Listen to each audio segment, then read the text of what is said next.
زلنا يا خلنا مجمريان خلقاتكم بيت أملاخكم وعبدحان مساكم قبل فتو كتسيلغا مصحف قدس زلو كاب زفترت كالاي معراف كاب تقص 10 وشمونته تصحيف زلو كنببي دحريو نابتي امصينا زلو ጉዳይ ቃል ኪዳን ከናአትይና ሚግና በዘፍጥረት ምዕራፍ 2 ቃል አምላክ ከምዚብል እግዚአብሔር አምላክ ካ ሰብአይ በይኑ ክኸውን ጽቡቕ አይኮነን ንኡ እትበቅዕ ደጋፊት ክገብረሉየ በለ እግዚአብሔር አምላክ ድማ نتسب أي كبيدكاس أو دقلو دكاس دما كم سنجليوها حنت وسده أبسفر أدما سجاملأ زيابير أملاخ دما نتاخب سب أي زو سدا مسنجلة سبيتي جيرو سرحمو نبتسب أي أمتا اتسب اي كا ازيا عصمي كاب عصمتي سغاخا خاب سغايا كاب سب اي توسيدا يمو سبيتي تبحال بلا سلازي سب اي ابون اديون يحدق مسبيتو خا يطبق حاده سغا دما يخونو إلو اتقال املاح ينغرنا كبرنا املاح يخون اتياب جنة إيدن እግዚአብሔር زجمرو قدوس سرعات كنفتصم إنا تعكيبنا زلنا سلازي قدوس سرعات زي كنفتصم كلنا بهاوخ زي كونه بتعقستي بمستوعال እግዚአብሔር بمذكار بفرهاد أملاخ بتنقاقه كجبر يجبوي كبرنا أملاخ يكون أبت سرعات كنكيدينا التي زجبر كالتفنا غيرنا دما كابزبوتا نفر علينا زمن زلنا يو كبيد زمن مخانو ولا استوعلنا لنا تنقاقه نقبر يقبانا يقلطفنا اغلغلوتنا مسودانا اب سلام مبالنا ديو ابزخونه يكون انغبرو منقسقاتاتنا تنقاقه استملو تخون عجرايبل እግዚአብሔር ይባርኩም ابت بروجرامنا قصيلنا انكيدينا كبرنا املاك يكون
ወይዘሪት ሊድያ ብርሃነ ንአብርሃም ዘርአይ ዝህባ ዘሎ መን እዩ?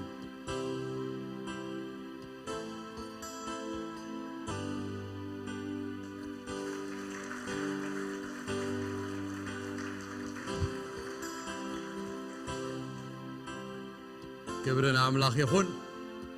ኣብቲ ዘለናዮ ኮይንና ሓፂር ጸሎት ክንጽልይና ርእስና ድንን ኣቢልና ካብ ልብና ንእግዚአብሔር ኣምላኽና እንጸዋዓዮ። እግዚአብሔር ኣምላኽና ኣዚና ነኽብረካን ነመስግነካን ኣሎና ነዚ ናይ ብርሃን መዓልቲ ስለ ዘርአኻና።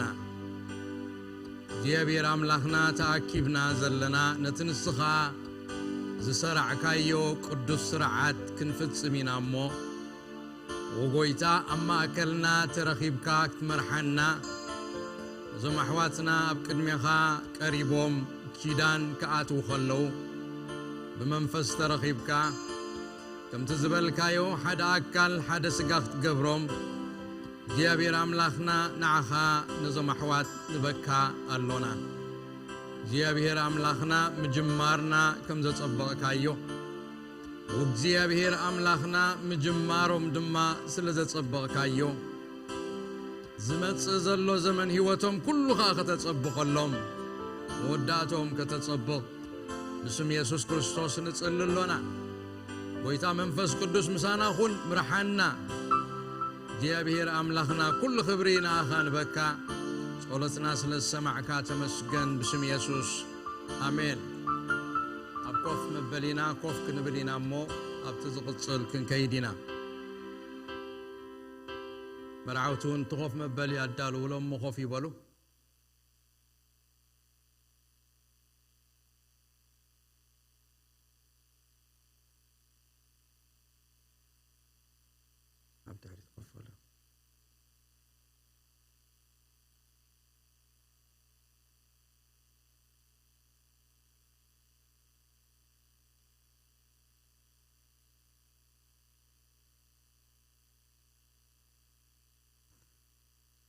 ክቡራትን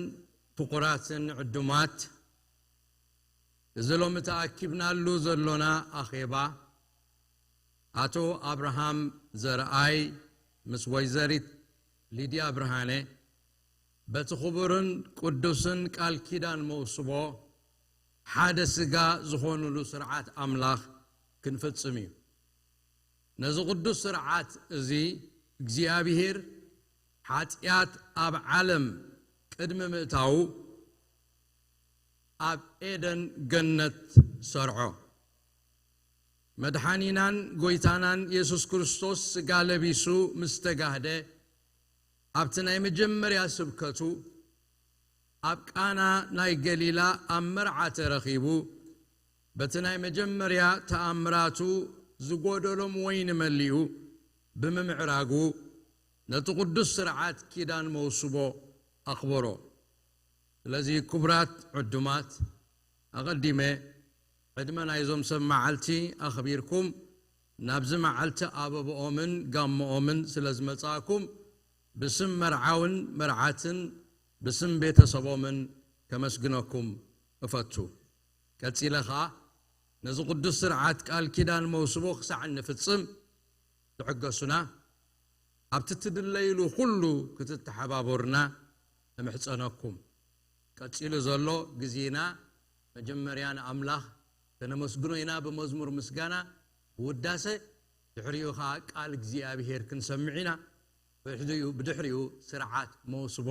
ቃል ኪዳን ክንፍጽም ኢና። ስለዚ ኩላትና እናተሓጐስና ነዚ ነገር እዚ ክንፍጽሞ ኢና። ወለዲ እንኳ ሓጐሰኩም ዝድራቤት ኩልኹም እንዳወዲ እንዳጓል እንኳ ዓብዚ ኣብቅዓኩም ዘገርም ነገር እዩ። ኣብዚ ጊዜ እዚ ከምዚ ዝኣመሰለ ሓጎስ ክትገብር ከቢድ ዝኾነሉ ጊዜ እግዚአብሔር ግን እንታይ ይሰኣኖ ኣብ ጸልማት ብርሃን ዝገብር ኣምላኽ እዩ። ስለዚ ከምዚ ነገር እዚ ስለ ዝረኣየና እግዚአብሔር ክብሪ ንስሙ ይኹን። ኩሉ ተወዲኡ ኸዓ ካልእ ጊዜ ኸዓ ብዝበለጸ መገዲ ኸዓ ንኣምላኽና ከነኽብሮን ከነመስግኖን እግዚአብሔር ፈቓዱ ይኹነልና። ናይ ሕማም ናይ ለበዳ ጊዜ እግዚአብሔር ይወዳልና፣ ሰላምን ደሓንን ይግበረልና። ሎም معلتخ እግዚአብሔር በመንፈሱ ምሳና አለ አማ እከልና አለ ክልተ ወይ ሰለስተ በስም ያብተአከብኩምሉ አነ አማ እከልኩም አለሁ ይሉት ህያው አምላክ ፈቃር አምላክ አማ እከልና ሆይኑ እቲ ስርዓት ናይ አምላክ ክንፍጽሞ ከለና ባህልዎ ኣብዘ ተረኺቡ ነት ስርዓት ከም ዘኽብሮን ባዕሉን ይዱእትዩ ከም ዝፍጽሞን ንኣምሊና ክብርና አምላክ ይኹን መዘመራን ንቅድሚት ክትመጽይኹም እሞ ሓቢርና እግዚአብሔር አምላክና ተነመስግኖ ኢና ክብርና አምላክ ይኹን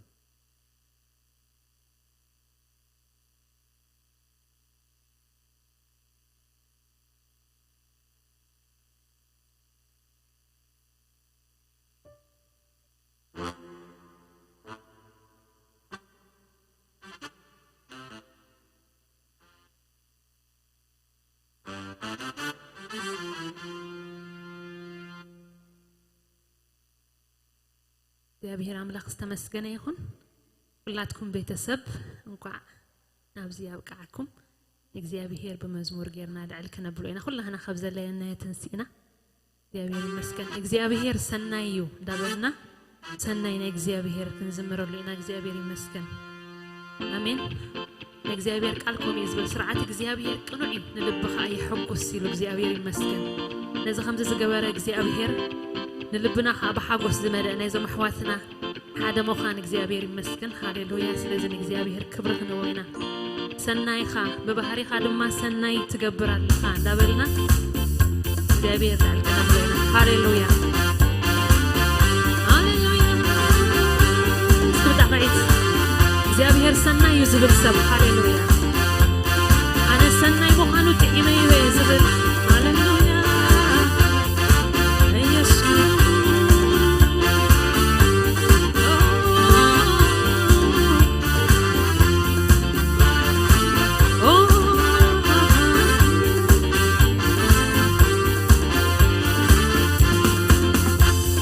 ሰናይ ሰናይ ሰናይ ኢየሱስ ሰናይ በባህሪኻ ሰናይ ሰናይ ድማ ትገብራለኻ ሰናይ ሰናይ ሰናይ ኢየሱስ ሰናይ በባህሪኻ ሰናይ ሰናይ ድማ ትገብራለሁ እስኩል ሸማ ሰናይ ሰናይ ሰናይ ኢየሱስ ሰናይ በባህሪኻ ሰናይ ሰናይ ድማ ትገብራለሁ እንደገና ሰናይ ሰናይ ሰናይ ሰናይ ኢየሱስ ሰናይ በባህሪኻ ሰናይ ሰናይ ድማ ትገብራለኻ እቶም ንኣምላኽ ዘፍቅርዎ ከም ምኽርውን ንተፀውዖ ኩሉ ነገር ንሰናዮ ከም ዝድግፎም ኣይንጠራጠርን ሰናይ ሰናይ ሰናይ ኢየሱስ ሰናይ በባህሪኻ ሰናይ ሰናይ ድማ ትገብራለኻ ሰናይ ሰናይ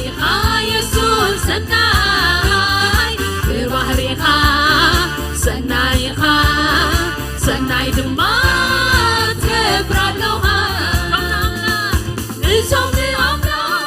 ዘኽብርዎ ከም ምኽርውን ዝተፀውዑ ኩሉ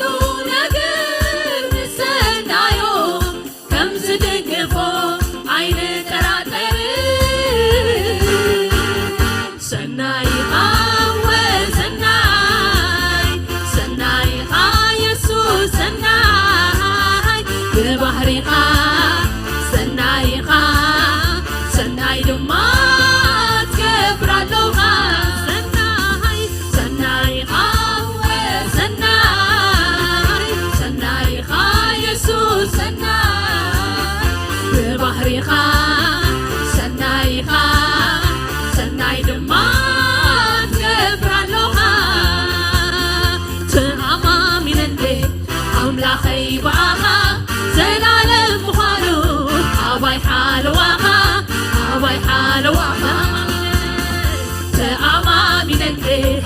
أملاخي بقى زلالم وارو أبي حال وقع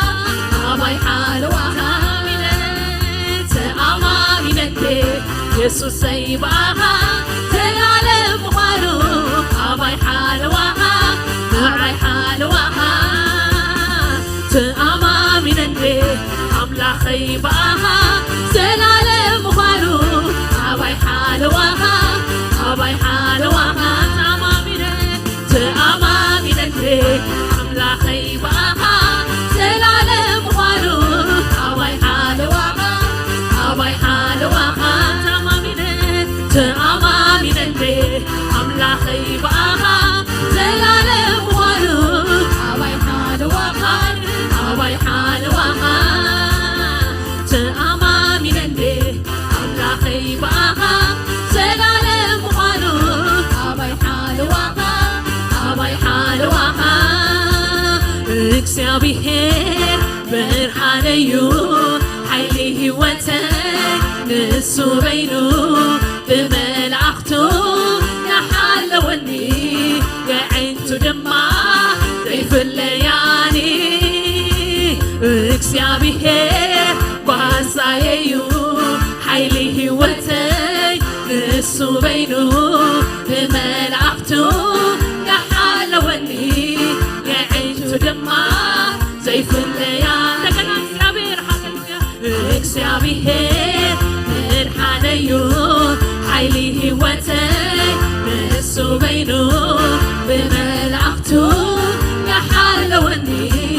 የዓይንቱ ድማ ዘይፍለያኒ ኣምላኸይ ብዙሕ እዩ ውዕለቱ ይመልኣለይ ከምቲ መጠን ሃብቱ يحلوني نبلبال ملاخته ينبرني كمدن محرته عتبيته أملاخي بسحي وعلته يمن علي كمتي مدن هبته يحلوني نبلبال ملاخته ينبرني كمدن محرته عتبيته أملاخي بسحي وعلته ويمن علي كمتي مدن هبته يحلوني نبلبال ملاخته ينبرني كمدن محرته عتبيته كبري كبري كبري كبري نعخا موقس موقس موقس موقس نعخا سبحان سبحان سبحان سبحان نعخا سجدة سجدة سجدة سجدة نعخا يجيبكايو يجيبكا يجيبكايو يجيبكا يجيبكايو يجيبكا يجيبكايو يجيبكا كبري كبري كبري كبري نعخا موقس موقس موقس موقس نعخا سبحان سبحان سبحان سبحان نعخا سجدة سجدة سجدة سجدة قبول يجيبكايو يجيبكا يجيبكايو يجيب شوف شبا يجيبكايو يجيبكا يجيبكايو يجيبك استعلتا يجيبكايو يجيبكا يجيبكايو يجيب اسكت عيد يجيبكايو يجيبكا يجيبكايو يجيب شبشبا يجيبكايو يجيبكا يجيبكايو يجيب شبشبا يجيبكايو يجيبكا يسوس عليا يكفويو يجيبك علتا يجيبكايو يجيبكا يجيبكايو يجيب علتا يجيبكايو يجيبكا يجيبكايو يجيب اسك علتا يجيبكايو يجيبكا يجيبكايو يجيب شبشبنا يجيبكايو يجيبكا يجيبكايو يجيبكا يجيب ይግባካዩ ይግባካ ይግባካዩ ይግባካ ክብሪ ክብሪ ክብሪ ክብሪ ንዓኻ መጎስ መጎስ መጎስ መጎስ ንዓኻ ስብሓት ስብሓት ስብሓት ስብሓት ንዓኻ ስግደት ስግደት ስግደት ስግደት ንዓኻ ይግባካዩ ይግባካ ይግባካዩ ይግባካ ይግባካዩ ይግባካ ይግባካዩ ይግባካ ይግባካዩ ይግባካ ይግባካዩ ይግባካ ይግባካዩ ይግባካ ይግባካዩ ይግባካዩ ይግባካ ይግባካዩ ይግባካ ይግባካዩ ይግባካ ይግባካዩ ይግባካ ዋሻሕ ምስጋና ዋላፍ ዝልኾ ዋሻሕ ዝማሬ ኢየሱስ ይኹን ንዓኻ ዋላፍ ምስጋና ዋላፍ ኣምልኾ ዋላፍ ዝማሬ ኢየሱስ ይኹን ንዓኻ ስለዚ ይግቦ ይዝማሬ ንዓኻ እምበር ኢየሱስ ንመንዳሙ ምዝማሬ ንዓኻ እምበር ኢየሱስ ንመንዳሙ ምዕላለይ ንዓኻ እምበር ኢየሱስ ንመንዳሙ ምዝማሬ ንዓኻ እምበር ኢየሱስ ንመንዳሙ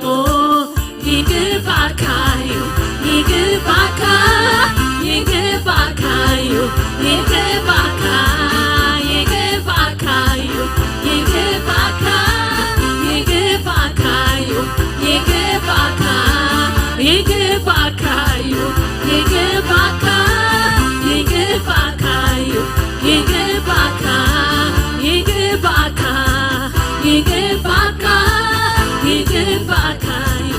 ይግባካ ሃሌሉያ እስኪ ጣቕዒትን ዕልልታን ሃሌሉያ ይግቦዩ እግዚአብሔር ሃሌሉያ ነቲ ኩሉ ዝኽእል ሃሌሉያ እግዚአብሔር ክብሪ ንዕማ ይኹን ጌታ ይባርኽኩም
ጎይታ ይባረክ ኢየሱስ ክርስቶስ ካብ ዘላለም ዘላለም ጎይታ እንኳን አብቃና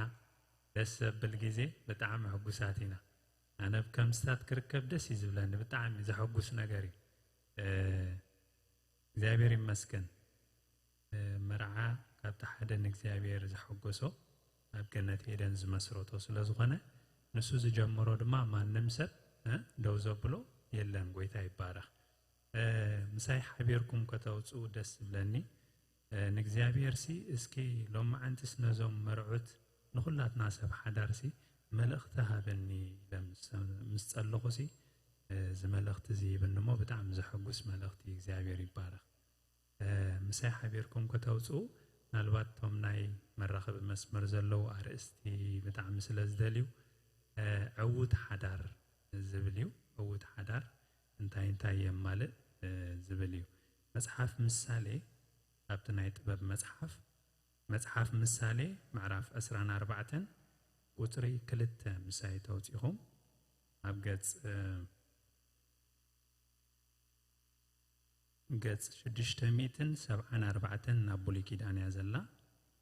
ቁጥሪ 3 ኣብ ቁጥሪ 3 ታትግርኛ 1-2 ብኽልተ ገይሮም ኣለው ቁጥሪ 3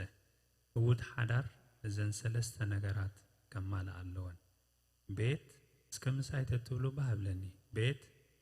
ሳላ ጥበብ ይህነጽ ሳላ ምስተውዓል ከዓ ይጸንዕ ክፍልታት ቤት ሳላ ፍልጠት እዩ ክቡርን ጽቡቕን ዘበለ ኩሉ ጥሪት ዝመልእ አሜን ሓፂር ጸሎት ንጸልሞ ናብቲ ቃል ኣምላኽ ክንከይድ እግዚአብሔር ኣምላኽ ነመስግነካ ኣለና ኣብዚ ጥዑም መዓልቲ ስለ ዝሓወስካና ተመስገን እዚ ድማ ብኽብርኻ ስለ ዝተገልጸ ተመስገን ነዞም ኣሕዋት ነዞም ኣሓት ድማ ልቦም ስለ ዝሐጎስካ እግዚአብሔር ነመስግነካ እዚ ጀሚርካያ ዘለኻ ድማ ንስኻ ከም ትውድኦን ተኣማመን ኢና እሞ ነመስግነካ ኣብ መፈጸንቶም ኩሉ ኣብፂሕካ ናብ ላዕሊ ከም ተደይቦም ስለ ንኣምን ነመስግነካ ቃልካ ክፈተልና እግዚአብሔር ነዚ ቃልካ ድማ ንስኻ ተዛረብ ኣነ ዘይኮንኩ ንስኻ ክትዛረብ ብስም ኢየሱስ ንጽልይ ኣለና እግዚአብሔር ኣምላኽ ይመስገን እምበር እዛ ቤት ኢልዋ ዘሎ ኣብ ትግርኛና ዘገርም ነገር እዩ ብዙሕ ትርጉም እዩ ዘለዋ ቤት ከምዚ ሕጂ ንሪኦ ዘለና ህንፃ ክኸውን ይኽእል እዩ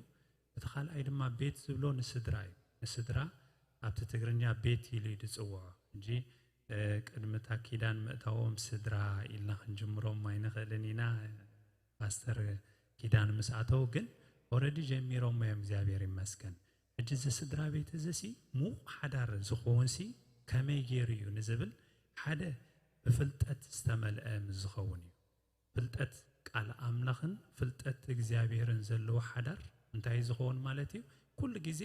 መቸም ክቡርን ጽቡቕን ዘበለ ኩሉ ጥሪት ከመልኦ ዘይደሊ የለን ክቡርን ጽቡቕን ዘበለ ጥሪት ክትመልኦኩም ድማ ክመልኦኩም እግዚአብሔር እንታይ ይልል ፍልጠት ናይ ኣምላኽ እጂ ክፍልታት ቤት ኢልዋ ኣሎ ሓዳር ክጅምር ከለኻ ብዙሕ ዓይነት ክፍልታት ኣሎ ናይ ቁጠባ ክፍሊ ናይ ዝተፈላለየ ዓይነት ቁጠባታት ናይ ቁጠባ ኣሎ ናይ ብዙሕ ዓይነት ምምሕዳር ንሰብኣይ ዝወሃቦ ነታ ሰበይቲ ተደጋጊፎም ዝኸድዎ ኣሎ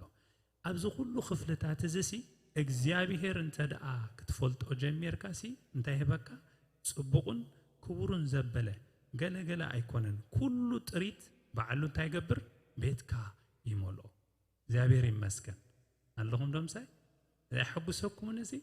ስለዚ እግዚአብሔር ኣብ ማእከል ክህሉ እቲ ምስጢር ማለት እዩ ንእግዚአብሔር ምፍላጥ እንታይ ይገብረካ ክቡርን ጽቡቕን ዘበለ ኩሉ ጥሪት ከመልእ ቤትካ እንታይ ይገብር እግዚአብሔር ይሕግዘካ ማለት እዩ እቲ ካልኣይ ድማኒ ፍልጠት ኩሉ ግዜ ብሰለስተ መገዲ ኢኻ ትፈልጥ ሓደ ካብ ትሰምዖን ካብ ትሪኦን ሰብ ሓበሬታ ይህበካ እሞ እዚ እኩብ ሓበሬታታት እዚ እንታይ ትገብሮ ትፈልጥ ማለት እዩ እጂ ንእግዚአብሔር ብምንታይና ንፈልጦ እንተዳኢልና ሰባት ይነግሩና እግዚአብሔር ከምዚ እኮ እዩ እግዚአብሔር ከምዚ ኢሎም ነግሩና እሞ ፍልጠት እንድልብ ማለት እዩ ተኻልኣይ ፍልጠት ድማኒ ኣብቲ ሓዳርካ ጉዕዞ እንዳኸድካ ከለኻ ብተመክሮ ትፈልጦ ፍልጠት ኣሎ እጂ ብተመክሮ ክፈልጥዎ ኦልሬዲ ሕጂ ብምንታይም ዝፈልጥዎ ዘለዉ እቲ ሓዳር ኣቦን ሊድያን ብትምህርቲ ካብ ሰብ ብሰምዕዎ ሓዳር ብዝረኣይዎ በቲ ስነ ሓሳብ ዝፈልጥዎ ኣለዉ ሕጂ ድማ እንታይም ብተመክሮ ናብቲ ሓዳር ከኣትው እዮም ማለት እዩ ሕጂ ብቲ ሓዳር ኣትዮም ክጓዓዙ ከለዉ ዝፈልጥዎ ፍልጠት ድማ ኣሎ እቲ ሳልሳይ ድማ እግዚአብሔር ስለ ዝኣመኑ ኣብቲ ማእከሎም እንዳተረኸበ ብምግላጽ ምስ ጽልዩ ከለውሲ እንታይ ከም ዝኾነ ፍቓዱ እንዳነገረ ድማ ዘፍልጦም ፍልጠት ኣሎ ሕጂ እዚ ፍልጠት እዚ እንታይ ማለት እዩ ክህልዎም ኣለዎም ብዘይ ፍልጠት ናብ ተግባር ክትበጽሕ ኣይትኽእልኒ ኢኻ ሓደ ነገር ምስ ፈለጥካዮ ኢኻ ናብ ተግባር ትበጽሕ እታ ምስትውዓል ትብል ዘላ ካልእቲ ሓሳብ ግን ሳላ ምስትውዓል ከዓ ይጸንዕ ነቲ ዝፈለጥካዮ ፍልጠትሲ ተስተውዕሎ ማለት እቲ ምስትውዓል እንታይ ማለት እዩ ትርድኦ እጅ ብዙሕ ፈሊጥካ ንእግዚአብሔር ኣነ ንኣብነት ካብዚ ኦሪት ዘፍጥረት ጀሚሩ ክሳዕራ ዮሃንስ ዘሎ ብሽምደዳ ተቓል ክፈልጦ ይኽእል እየ እንታይ ይብል ኣሎ ኢለ ዋላ ሰብ ክዛረበኒ ከሎ ቀልጢፈ ተቓላት ኣውፅእ ከብሎ ክእል እየ እዚ ማለት ግን የስተውዕሎ ኣለኹ ማለት ግን ኣይኮነን ምስትውዓል ካብኡ ሕልፍ ዝበለ ነገር እዩ እንታይ ማለት እዩ ኣብ ሓዳርካ መዓልቲ መዓልቲ ቃል ኣምላኽ ክትካፈል ከለኻ ሓቢርካ እንታይ ይኸውን ማለት እዩ ኣብ ምስትውዓል እንታይ ማለቱ ምዃኑ ትቃል እንዳተረዳእካዮ ትኸይድ እጅ ትቃል እንዳተረዳእካዮ ምስከድካ እንታይ ይገብር ኢልና ሳላ ምስትውዓልካ እንታይ ይኸውን ይጸንዕ ማለት እዩ ሓዳርካስ እንታይ ይኸውን ይጸንዕ ተቃል ኣምላኽ እንታይ ይብል ኣሎ እንታይ ማለት እዩ ዝብል ሓሳብ ቀጻሊ ክትዘራረብ ከለኻ እንታይ ይኸውን ቤትካ ይጸንዕ ትስድራ ቤት ይጸንዕ ማለት እዩ እቲ ሳልሳይ ሓሳብ ድማ ቤት ሳላ ጥበብ ይህነጽ ጥበብ ንፍልጠትን ንምስትውዓልን ሓቂፉ ዘሎ ነገር እዩ እዚ ጥበብ እዚ ናይ እግዚአብሔር ጥበብ እዩ ዝብሎ ዘሎ ንሓዳር ዝሃንጾ ነገር እንታይ ኢልና ጥበብ እጂ ብዙሕ ዓይነት ጥበብ እዩ ዘሎ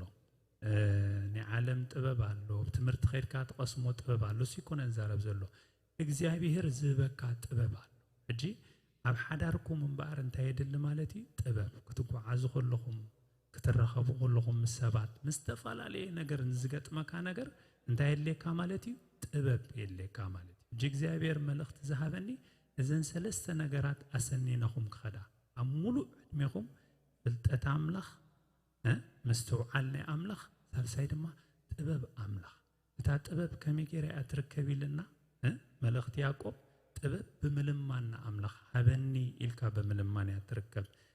መልእኽቲ ያዕቆብ ምዕራፍ 1 ቁፅሪ 4-5 ተዳሪና ሓደ እኳ ጥበብ ዝጎደለቶ እንተሎ ነቲ ከየዝተሓፈረ ብልግሲ ዝህብ ኣምላኽ እንታይ ይግበር ኢልና ይለምኖ ሕጂ ብምልማና ኣምላኽ እያ ትርከብ እዛ ጥበብ እዚኣ ኣምላኽ ዝበካ ጥበብ ኣሕዋተይ ኣብዚ ምድሪ እዚ ብትምህርቲ ኸይድካ ኣይትረኽባን ኢኻ እንታይ ብምግባር ሃበኒ ኢልካ ንኣምላኽ ብምኻድ ጥራሕ ኢኻ ትረኽባ ኣብ መጽሓፍ ኢዮብ ምዕራፍ 28 ኣብ ቁፅሪ 12 ጀሚርና እንተዳሪእና እያ መጽሓፈ ኢዮብ ምዕራፍ 28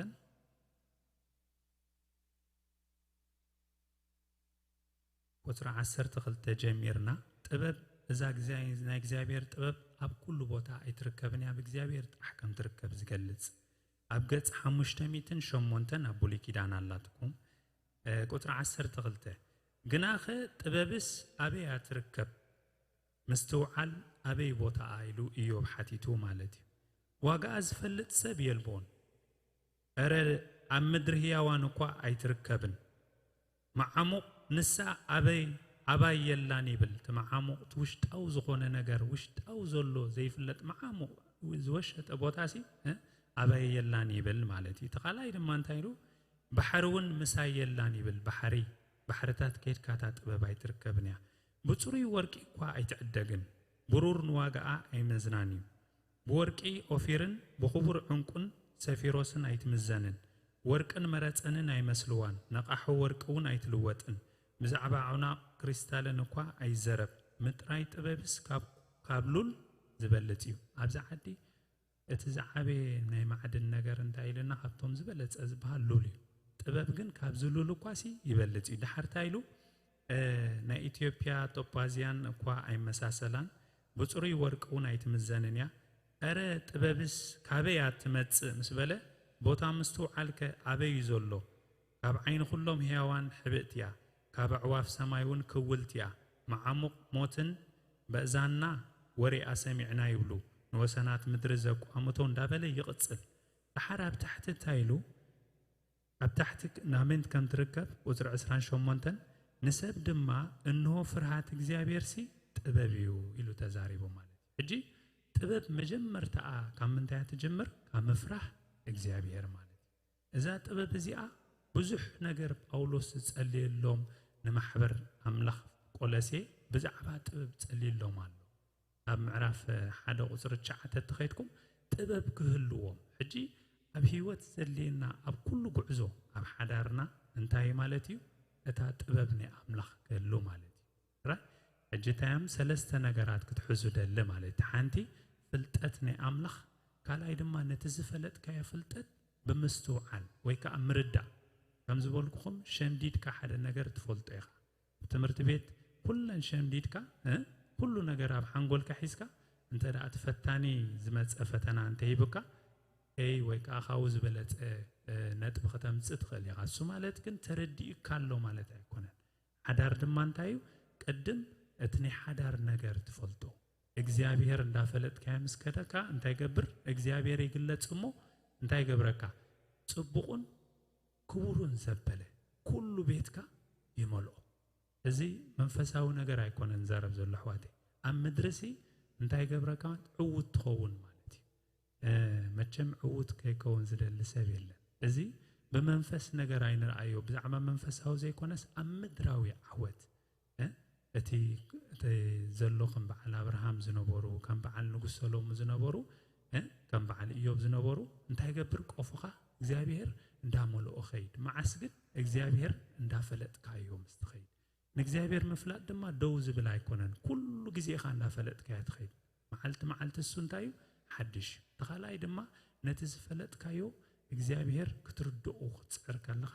እግዚአብሔር ነቲ ቤትካ ነቲ ስድራ ነቲ ዝትመስርቶ ዘለኻ ስድራ እንታይ ገብሮ የጽንዖ መዓት ዝኾነ ማዕበላት ወላ ተተስእሲ እንታይ ገብር እግዚአብሔር አጽኒዑ ይሕዞ ማዓስ ግን ነቲ ዝተረዳእካ ነቲ ዝፈለጥካዮ እግዚአብሔር ሲ እንዳተረዳእካዮ መስከድካ ማለት እጅዚ ብዙሕ ነገር ወላ ተገጠመሲ እንታይ አንድ ሆይኑሲ ደውል አምላኽ ምሰኻሞ ማንም ነገር ዘነቃንቆ አይኮሉን ይጽንዕ ማለት እትሳልሳይ ድማ ጥበብ ተጥበብ ድማ ቤትካ እንዳተሃንጽ ኸይ እድዘን ሰለስተ ነገር እንተ ኣብ ልብኹም ሒስኩመን ኩሉ ጊዜ ኣብ ሓዳርኩም ሓጎስን ባህታን ኩሉይ ማለት እዚ አይለኹ ወዲኤ ጊዜ ወስድን የብዙሕ አይድክመኩም እኔ ጌታ ይባረኽ ኣብ መጽሐፍ ምሳሌ ምዕራፍ 2 አውጪና መጽሐፍ ምሳሌ ምዕራፍ 2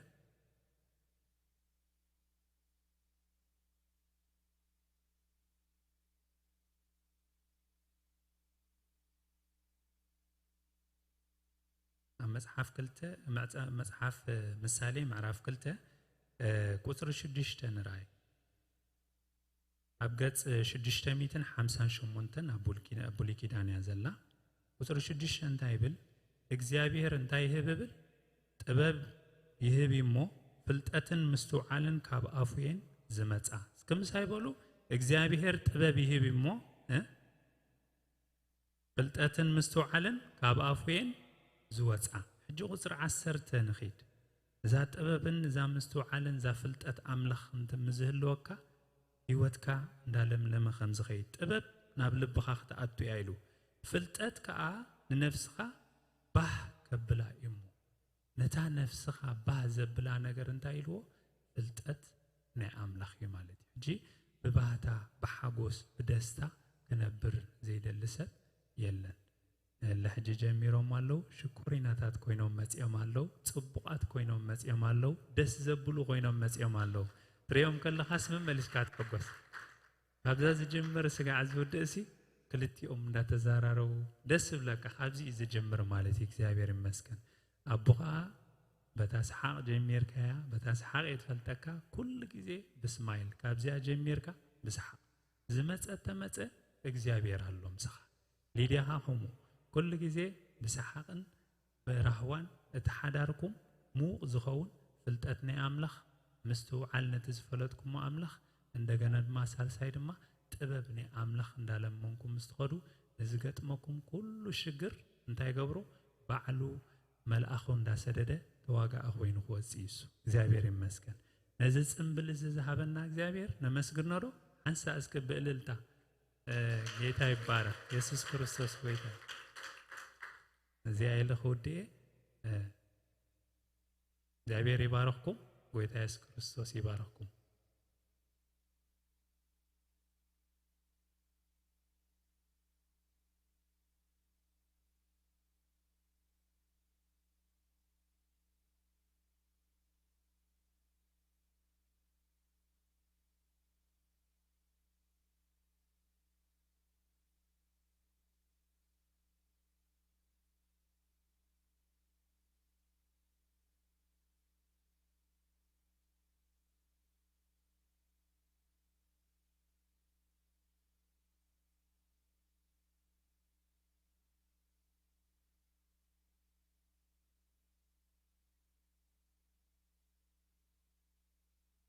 سمع دلا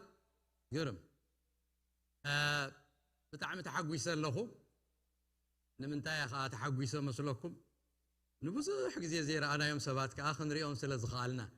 املاخ ما قد فتيرو ندا حاونا دبساي مرهاويت كابرحوق بوتا متيكم እግዚአብሔር ይባርኩም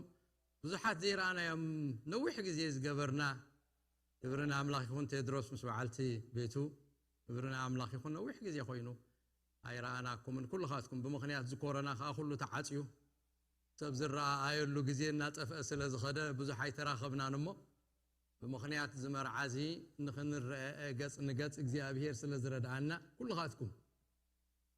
كبرنا املاخ يكون እንቋዕ بدحان بسلام نابزينا يحاغوس غزي صنبركم قبل يفتن كلكم بيتسب كابرحو كاب قربا زمصاكم ما مايل ساون بدحريت الله እንቋዕ دحان مساكي ويح غزي خوين خير انا كبرنا املاخ يكون كل خاطكم بيت املاخ ترخيبكم بمخنيات زمرعه قصكم كنري እግዚአብሔር እድል ስለዝሃበናን كل خاطكم كبرنا املاخ يكون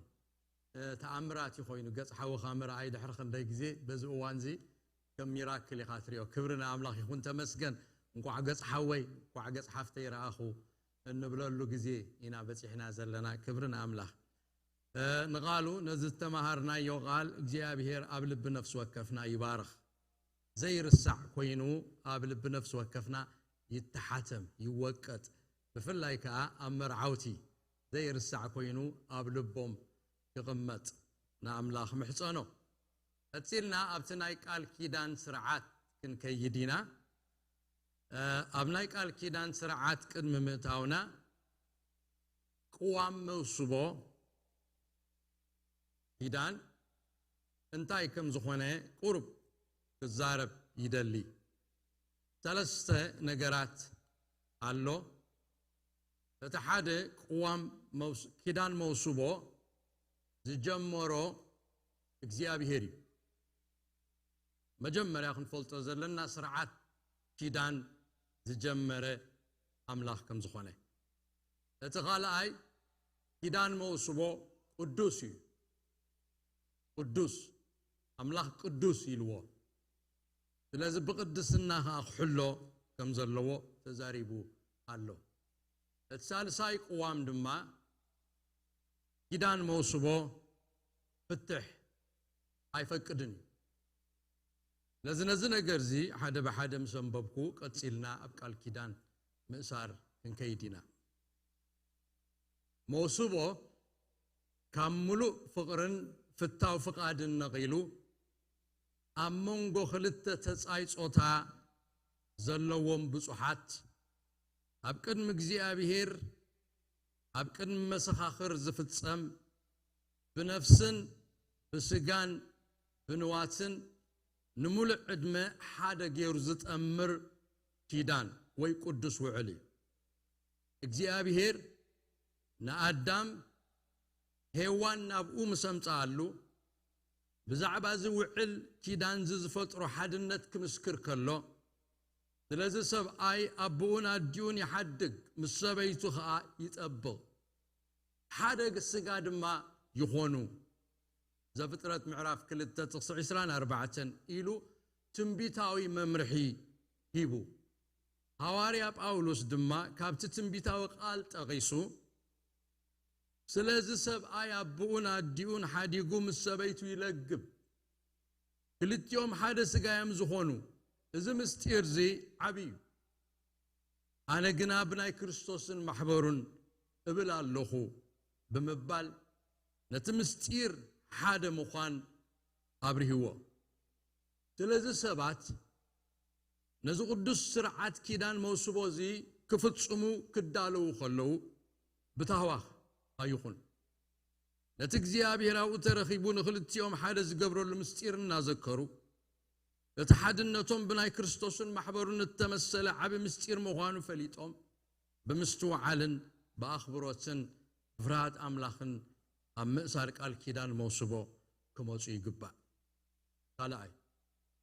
እግዚአብሔር ንቅዋም ኪዳን መውስቦ ሓጢኣት ናብ ዓለም ቅድሚ ምእታው ኣብ ኤደን ገነት ሰርዖ ዘፍጥረት ምዕራፍ 2 ካብ ጥቕሲ 18 እስካብ 25 እትጽሑፍ ድማ እግዚአብሔር አምላኽ ካሰብ አይ በይኑ ክነብር ጽቡቕ አይኮነን ንኡ ትበቅዕ ደጋፊት ክገብሮልየ ኢሉ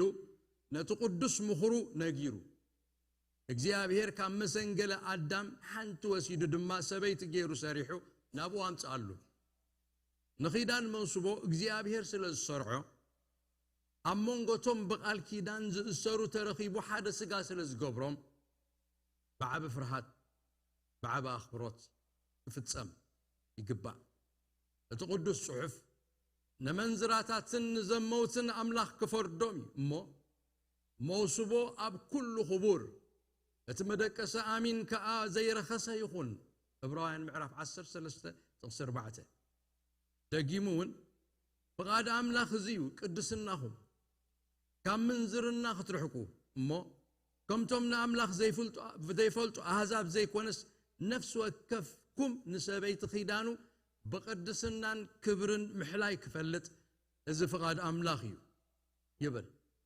ስለዚ ድማ ነቲ ኣምላኽ ዝሰርዖ ቅዋም ኪዳን መውስቦ ብቅድስናን ክብርን ፍርሃት ኣምላኽን ክንፍጽሞን ክንሕልዎን ይግባእ ሳልሳይ ኪዳን መውስቦ ፍትሕ ኣይፈቅድን እዩ ኪዳን መውስቦ ጎይታ ክሳዕ ዝመጽእ ወይ ሞት ንሰብ ቃል ኪዳን ክሳዕ ዝፈልዮም ንምሉእ ዕድመ ጸሚሩ ሓደ ስጋ ዝገብር ቅዱስ ውዕል እዩ ብዘይ ምኽንያት ዝሙት ምፍታሕ ድማ ብቓል እግዚአብሔር ውጉዝ እዩ እግዚአብሔር ንሄዋን ናብ ኣዳም ምስ ኣምጽኣሉ ኣዳም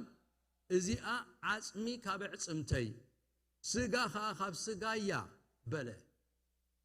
ነቢ ሚልክያስ ድማ አንጻር ፍትሕ ናይቲ ዓጽሚ ካብ ዓጽምቲ ስጋ ካብ ስጋ ዝገብር ኪዳን ኣጠንቂቁሎ ከም ዝኽብል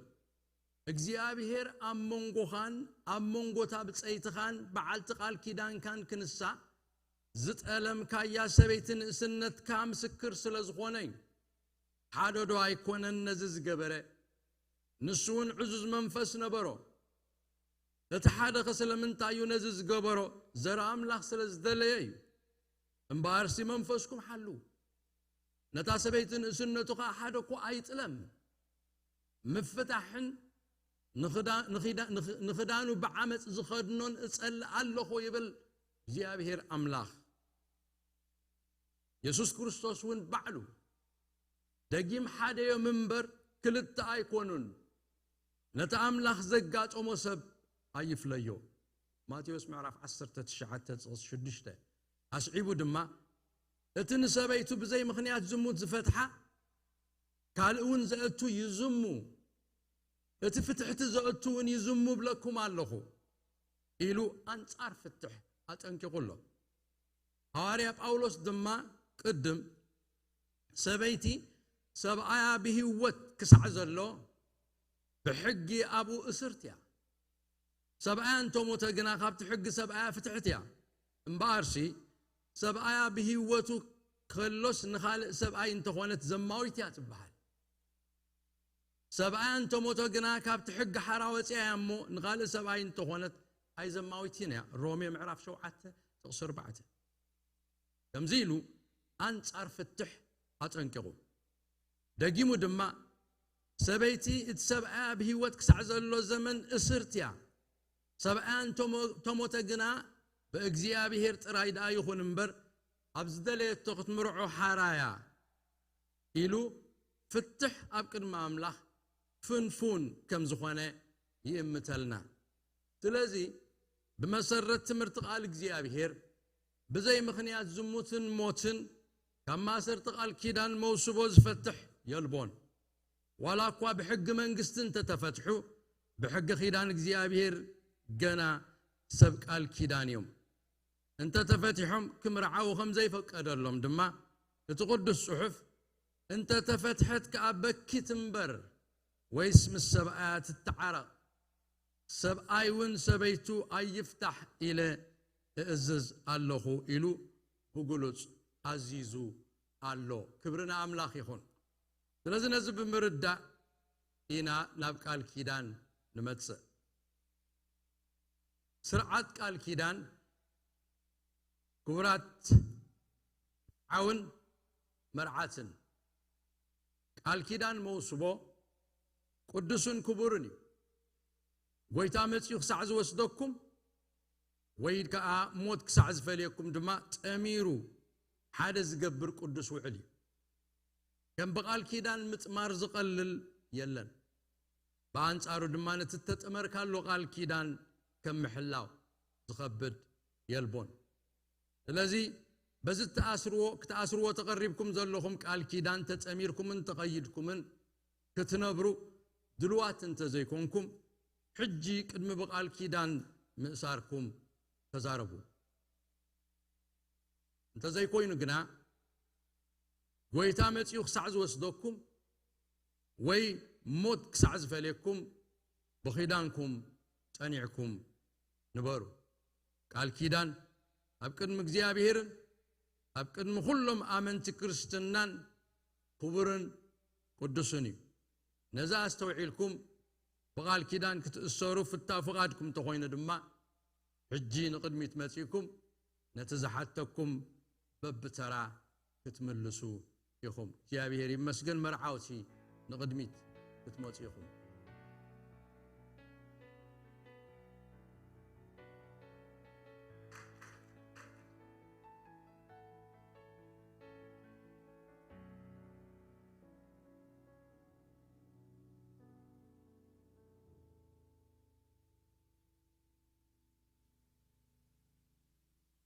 كبرنا أملاخ يخون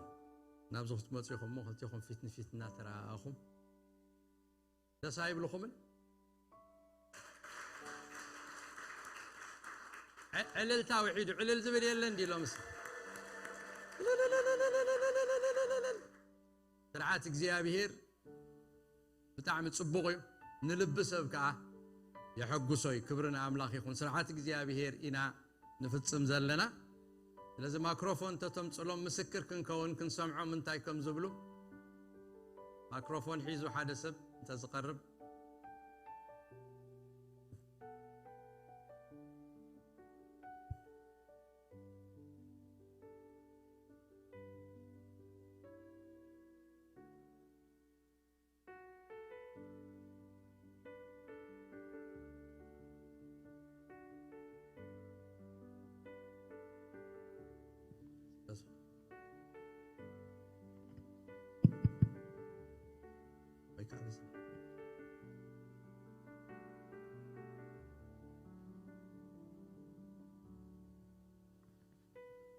كبرنا أملاخ مرعوي بالسليخة نسخة أبراهام زرعي نوي زاريت ليديا برهاني سبيتك قال كيدان كاخت كونكا توسدا فقادنيا ديخا هو فقادنيا كم تكريستوس نمحبرو زفكرا مو رسو بجا ذهبه نخلاتن قديفكا بملؤ لبخا بملؤ نفسخا بملؤ حيلخان رئيسخا بجاخ سعد سهب نات راي كتف كرادو قال تاعت واللايخا وقال قاليات كم تكريستوس نمحبرو زفكرا سقاو سلزخونت كا زحال يلان زكنا خنان زلو سبقوت ونكم اونا تمانستون كم سقوهم غيرهم كيف كروان يقبؤوميو سابن سقوي مقبون يكنا خنان مبرزوس الأويلون تبايلو تصحيفو خمزلو كم سقا خاقيركا بنفسن بسقان بمنبابرون كتحال يلان كتكنا خنان كتحقزان كتكلا خللان كتخبران بكل اوان بغرخا خطر رقاق صلاندو قال تعتو هو قالات كابزا معلتن ساعتن زيا جميركا زلوكا كل نبرتن بحجة تطريو هابتن هيوتكا بملوون كي ترفا ببركي مساختك كافلودو قال تعتو هو قالات كبرنا عملا مرعات نسخي لديا برهاني ناتو أبراهام زرعي سبعي قال كيدانكي كهونكي خطوس ديو فقادنيا ديخي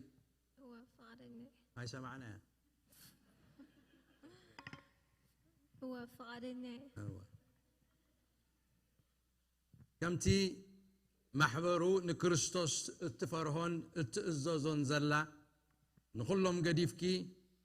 بملؤ لبخن بملؤ نفسخن بملؤ حيلخن رأسخي بجاوخ ساعة تهبي نوت راي كتفكريون كتأززيون دو قال تعات ولو يخي وقاليات كمتي محبرو نكريستوس اتفكرون اتفرهون اتقلقلون زلا كم سقاخ جيركي بنفسن بسقان بمنبابرون كتحاليلون كتكناخنيون كتحجزيون كتكلاخللون كتخبريون كتفرهيون اب كل اوان فقر خطرقاقص له دو قال تاتولو يخي وقاليات ابዛ ساعات ازيا جميركي زلك كل نبرتن بحجة تطريو هابتن ملؤ هيوتكون كي ترفع ببركي مسؤوق تكافل يودو قال تاتولو يخي وقاليات برنا عملاخ مرعاو تملي سنة بخاخ متسي قال ما حلاخ تفتسمي خان تدحري دماغ تفلي خان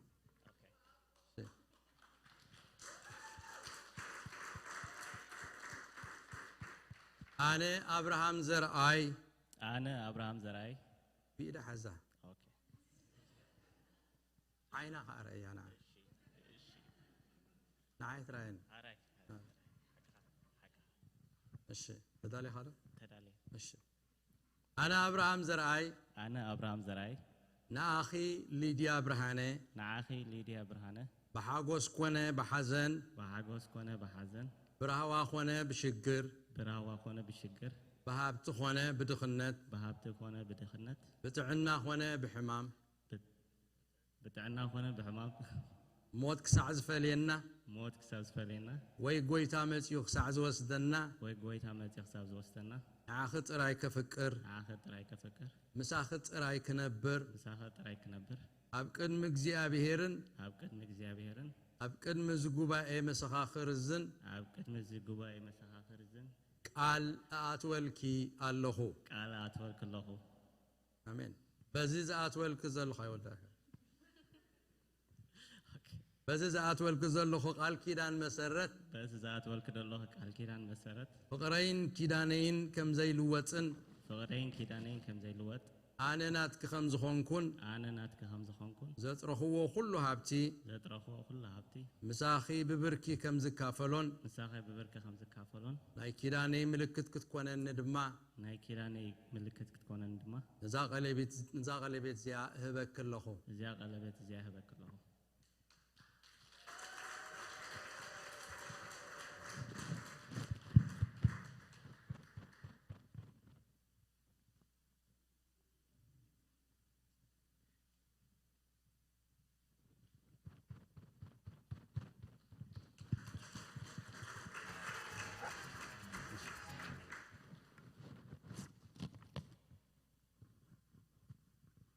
أنا ليديا برهانة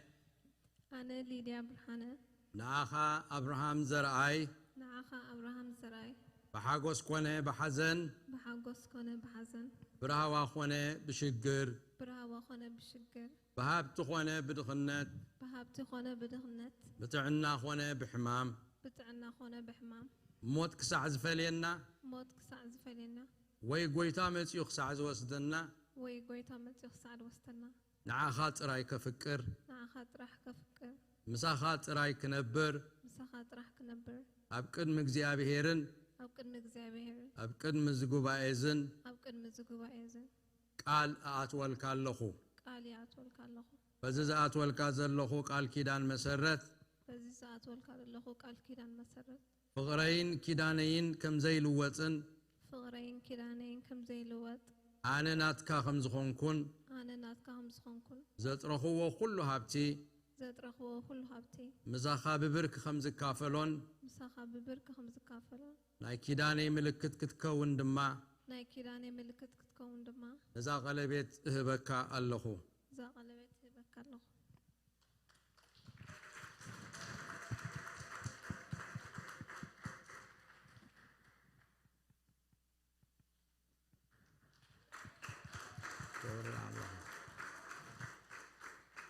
نصلي لكم إلى حجيت بركاخيكم نصلينا كدانكم እግዚአብሔር ከጽና اللهنا حفيلنا إدنا زرقحنا نصلي لهم እግዚአብሔር كدانهم ከጽና እግዚአብሔር أما أكلنا ترخيبو حادق قبرهم نصلينا كبرنا أملاخ يخون نزل جميرهم وزلوا بعزو كتجمرو قليلي كتكدو خلقا ግን ብዙሕ ነገራት ስለዘሎ እግዚአብሔር ኃይልን ጸጋን ክህቦም ነዚ ተጸሚሮም ሙሉ ዘለው ኺዳን ዘኽብርዎ ሰባት ጽኑዕ ልቢ ክህልዎም እንጽልየሎም ኢና ናይ በሐቅን ሓድሕዶም እተዋሃቡ በሐቅ ዝፋቀሩ ሰላም ዘለዎም ክኾኑ እንጽልይና ኩላና እንጸሊ እግዚአብሔር አምላኽና በዛ ሰዓት ዚያ نحواتنا نابراهام زرعين نليديا برهانن عزنا يوم أب قدميخا نقرب اللونا لومي أب قدميخا بقال كيدان تأثيرهم اللو وقجي أبهير ساع نسخا ودخاز متس ويبموت كساع زفلاليو أب كيدانهم تأنيحهم من تخنبرو تأقان حيلن كتبهم بزا ساعات زيان تصلي نهيوتهم بارخ نحدارهم بارخ أما كلهم ترخيبك نفقرهم أصنع جابهير قويتا سراويت بينهم أي كلوونيهم عشلاتهم تزخدوا مقدي بزح عقبة كل زلوا ويمو جابهير نخل عقب كديوبو نخل كل كوردوا كولو تأقاختبهم جابهير بسم يسوس كريستوس نتسللونا فقرو ماصنع حدارو ماصنع كيدانو ماصنع بيتهم سلام زملو فقر زملو حاغوس زملو يخون جيابهير أملاخنا بفرخر سخاخ تبارخهم جيابهير قويتا سراويت سدران بيتسبن كتقبرهم جيابهير قويتا سراويت أبو كل بركة سمايا بيوتهم كمل بيتهم كبرخاتن تبارق بيت كتكون بسم يسوس كريستوس نتسللونا أتو محواتنا نبارخوكم لنا أشحن ألافن كنو زرعهم كعادق صلاتو يورس بركة እግዚአብሔር أبل عليهم يخون እግዚአብሔር مملسو يتابعكمن يفقركمن فقرهم كا يصنع بسم እግዚአብሔር أملاخ بسم يسوس كريستوس بسم منفس قدوس نبارخكم لنا بروخات كنو كبرنا أملاخ عفا بالله كبرن قويتا قلتهم تتحاحز يا بيري مسجن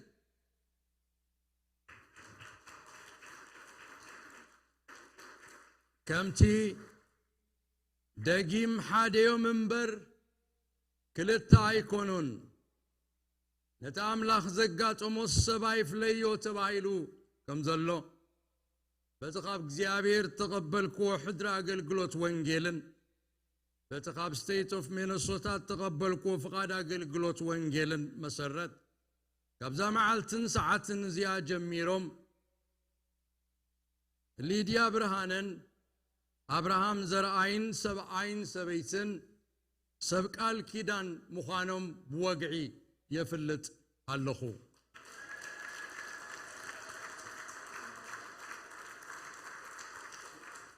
كبرنا أملاخ يخون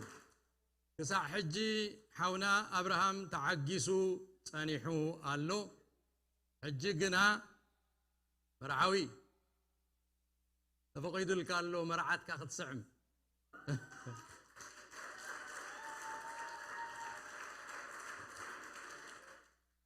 آمين كبرنا أملاخ يخون مرعون مرعاتن حجي نزا ملكتني حدنتهم زخونت شمعة بحابار أبريهم نتنبب بين نزلوا شمعة خد فوانيهم نتحن تعباي شمعة خا ني حدنتهم ملكت كريونايم دحريو كنفرار منا كنفرم كلنا حادي كابندا قوال حادي كابندا ودي نقدمي تمسيكم كتفرمو ندليكم إنا مالتي أملاخ مسكن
يورنا أملاخ يخون حدا كابندا ودي حدا كابندا قال متيكم كتفرموا لناهم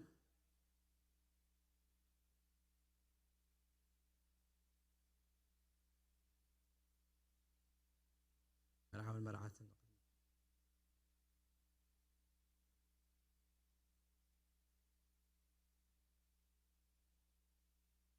مزمران بمزمور الناس النيونا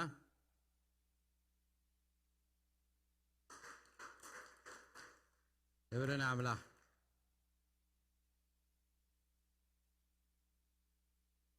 أبزي أفيرما أبزي أشوك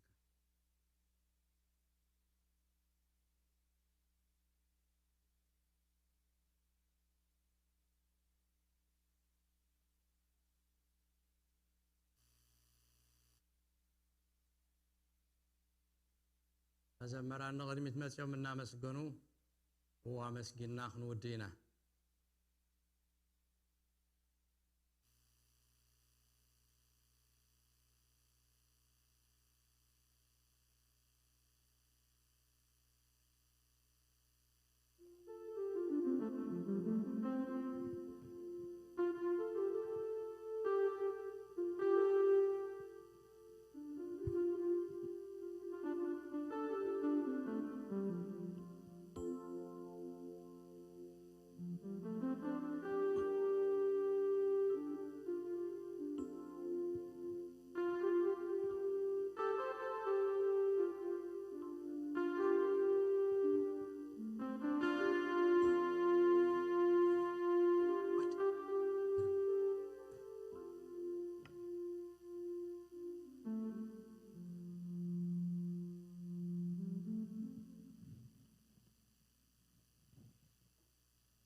እግዚአብሔር አምላክ ተመስገነ ይሁን እስከ ዕልልታን ጣቃይትን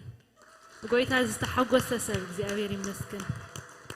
እግዚአብሔር ቃል ከኡብለና እዚ ካብ እግዚአብሔር ኮነ ንዒንትና ከግሩም ኮነ ይብል እግዚአብሔር ይመስገን ካብ እግዚአብሔር ዝኾነ ግሩም እዩ አሜን አሜን እግዚአብሔር ይባረክ ስለዚህ እግዚአብሔር ክብር ኸነወይና ሃሌሉያ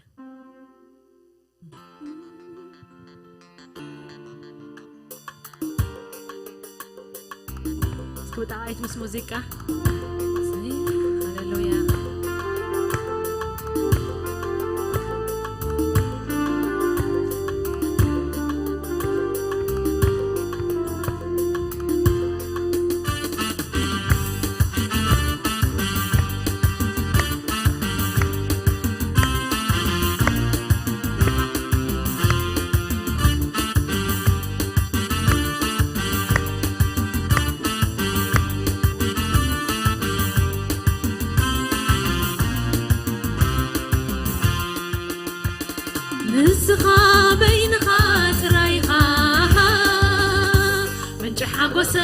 حقوسين السخابين خاطريها يسوس من سلامة السخابين خاطريها من صبقي ملو وهبت صبو وهبت كابا خايو كابت لو تويس من بلاد سلالو سيبلو ملو وهبت صبو وهبت باخاي كاتلو تويس من الناس لا لو سيبلو ملو وهبت صبو وهبت كباخاي كاتلو تويس من الناس لا لو سيبلو إن كنت بزح مركز معرخة لبي باخاي حكوسالو كنت بزح مركز معرخة لبي باخاي حكوسالو يحكوسالو باها يحكوسالو يحكوسالو باها يحكوسالو يحكوسالو باها يحكوسالو يحكوسالو باها يحكوسالو كنت بزح مركز معرخة لبي باها يحكوسالو كنت بزح مركز معرخة لبي باها يحكوسالو يحكوسالو باها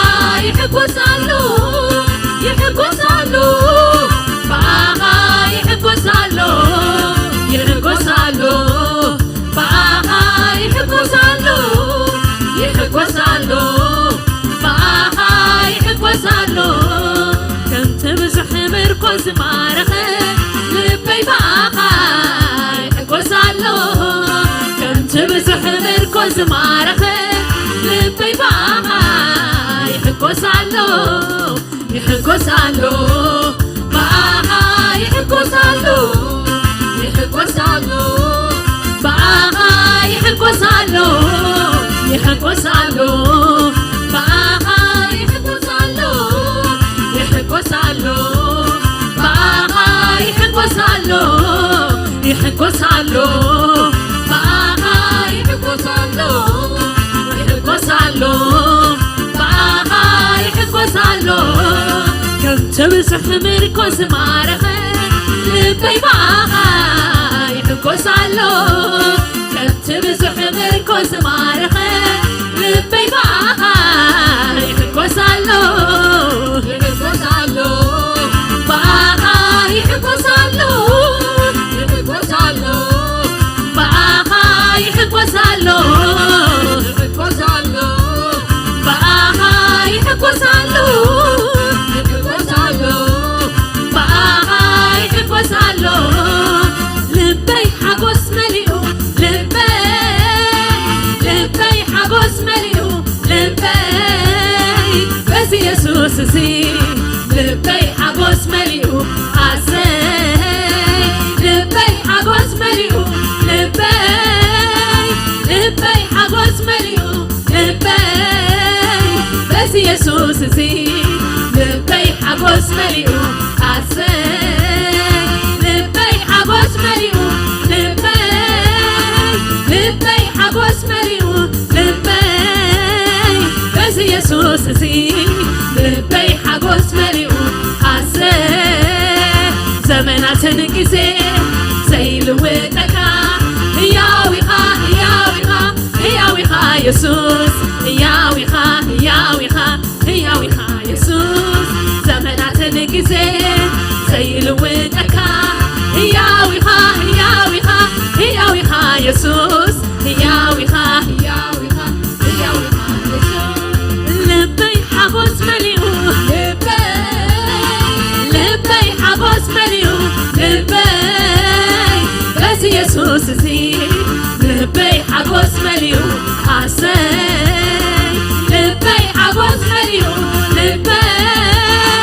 لبي حقوس مليو لبي بس يسوس زي لبي حقوس مليو عسي زمنات نقزي زي لوتكا هياويخا هياويخا هياويخا يسوس هياويخا هياويخا هياويخا يسوس زمنات نقزي زي لوتكا هياويخا هياويخا هياويخا يسوس هياويخا هياويخا هياويخا يسوس زمنات نقزي زي لوتكا هياويخا هياويخا هياويخا يسوس هياويخا هياويخا هياويخا يسوس أنس كزمري كنا سمسو علوني وسانا يمسكنا أنس كزمري كنا سمسو علوني وسانا يمسكنا أنس كزمري كنا سمسو علوني وسانا يمسكنا أنس كشبشبي كنا سمسو علوني وسانا يمسكنا بزح تقيرو لي بزح يزا مسكن كم زي تقبر لي أكل نساكبن بزح تقيرو لي بزح يزا مسكن كم زي تقبر لي أكل نساكبن أكل نساكبن أكل نساكبن تقيرو لي مو أكل نساكبن أكل نساكبن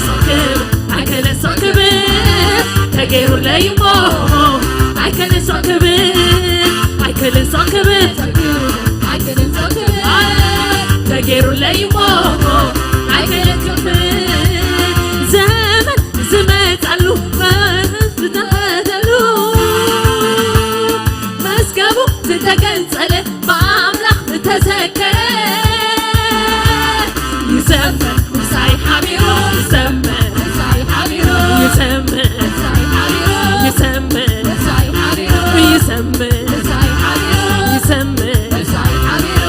كزمري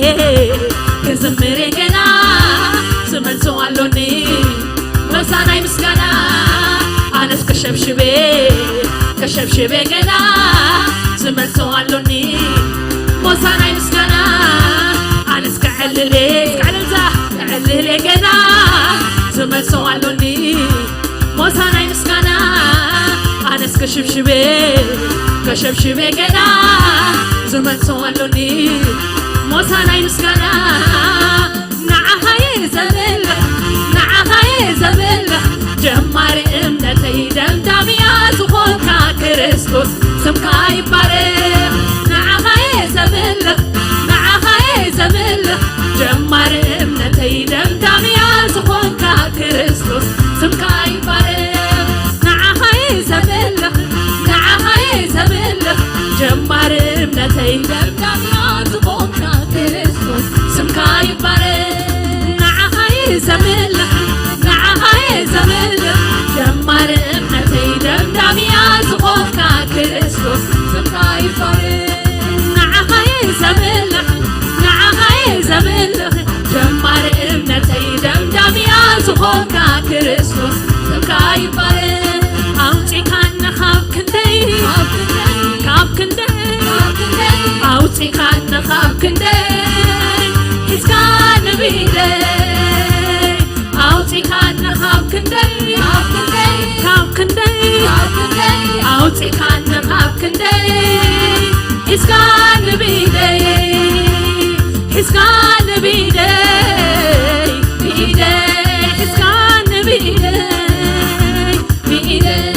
It's gonna be day It's gonna be day أنا نعغاك من لصحابي تكتبر خاي أمتي لمسخاك نب كندي تعدي لي أنا نعغاك من لصحابي تكتبر خاي أمتي لمسخاك نب كندي تعدي لي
تمسكن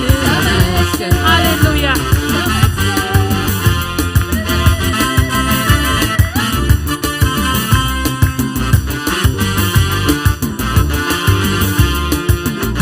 يبرن قوي دايما እግዚአብሔር ይመስገን አገልግሎትና ወዲናይና ስርዓት ፈጽምናይና እግዚአብሔር ይባረክ መርዓውቲ ንቅድሚትና ኸዱ ኸለው ንሶም መስኮዱ ደድሕሪዮም ክንወጽና ሰላም መባሃል አብደገ እንተኸይልና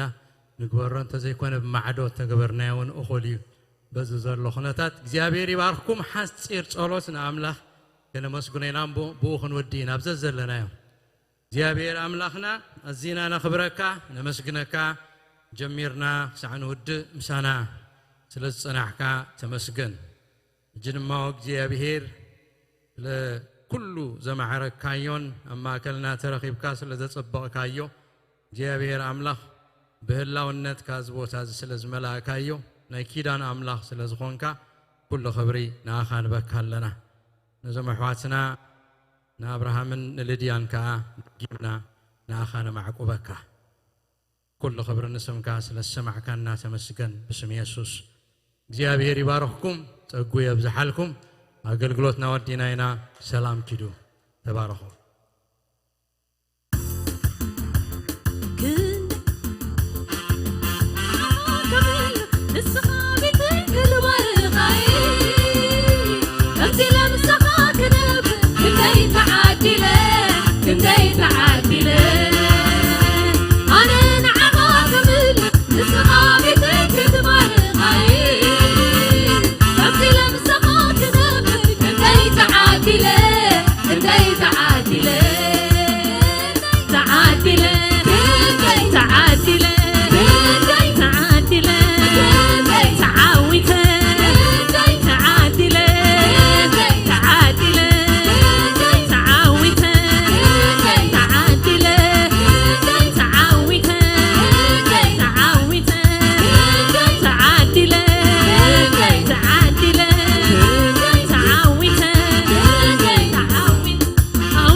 Can